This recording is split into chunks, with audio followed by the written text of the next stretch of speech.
नमस्कार, मैं हूं शुभे और आप देख रहे हैं न्यूज फॉर नेशन।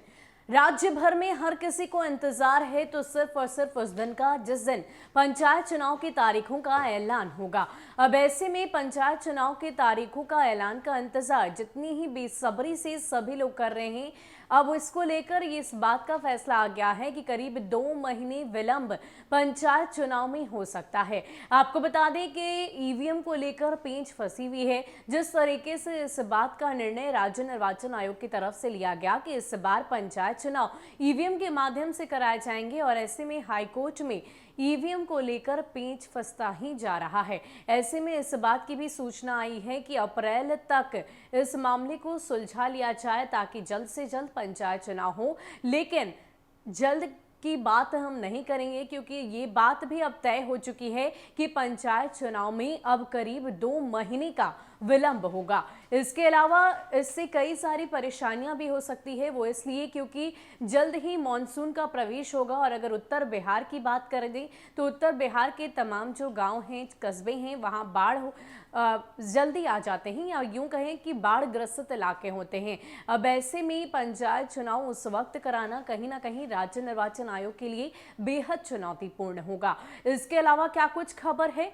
आपको विस्तार से बताते हैं। राज्य में त्रिस्तरीय पंचायत चुनाव निर्धारित समय पर होने की संभावना क्षीण पड़ने लगी है। पटना हाईकोर्ट द्वारा भारत निर्वाचन आयोग, राज्य निर्वाचन आयोग सहित सभी पक्षों को 6 अप्रैल तक आपसी सहमति से मामले को पंचायत चुनाव की ईवीएम के इस्तेमाल के मुद्दे को सुलझाने का निर्देश दिया है। हाईकोर्ट अगर 6 अप्रैल को राज्य निर्वाचन आयोग के पक्ष में आदेश भी जारी करता है तो पंचायत चुनाव कराने में कम से कम 2 महीने का विलंब हो जाएगा। उधर 15 जून से बिहार में मानसून का प्रवेश हो जाता है, जिससे बाढ़ आने के कारण उत्तर बिहार में चुनाव कराना सबसे चुनौतीपूर्ण होगा। जानकारों का मानना है कि पंचायत चुनाव की अधिसूचना फरवरी के अंत तक जारी हो जाती है, तो वहीं राज्य निर्वाचन आयोग मार्च से लेकर मई 2021 के बीच होने जा रहे त्रिस्तरीय पंचायत चुनाव में ईवीएम का उपयोग चाहता है। इस चुनाव के लिए एक विशेष तकनीक युक्त ईवीएम की जरूरत है जिसे सिक्योर डिटैचेबल मेमोरी मॉड्यूल प्रणाली कहा जाता है। इस डिजाइन की ईवीएम आपूर्ति करने के लिए हैदराबाद स्थित ईवीएम निर्माता कंपनी ECIL भी आपूर्ति करने को तैयार है। राज्य निर्वाचन आयोग ने हाईकोर्ट में दायर रिट याचिका में भारत के निर्वाचन आयोग पर भेदभाव बरतने का आरोप लगाते हुए कहा कि उपरोक्त तकनीकी युक्त ईवीएम मशीनों की आपूर्ति की मंजूरी राजस्थान और छत्तीसगढ़ के पंचायती राज चुनाव के लिए दी गई है, लेकिन बिहार के पंचायती राज चुनाव के मामले में भेदभाव बढ़ता जा रहा है। राज्य निर्वाचन आयोग की तरफ से अधिवक्ता अमित श्रीवास्तव और अधिवक्ता संजीव निकेश ने कोर्ट में अपना पक्ष रखा। पटना हाईकोर्ट ने राज्य निर्वाचन आयोग और भारत के निर्वाचन आयोग के साथ ही सभी संबंधित पक्षों को कहा कि वो पंचायत चुनाव में ईवीएम के इस्तेमाल के मामले को मिल बैठकर 6 अप्रैल तक निपटा लें।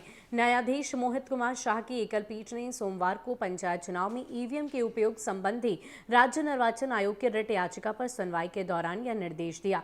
कोर्ट ने कहा कि यह भारत के निर्वाचन आयोग का नीतिगत फैसला है, इसमें कोर्ट किसी भी प्रकार का हस्तक्षेप करना उचित नहीं समझता है।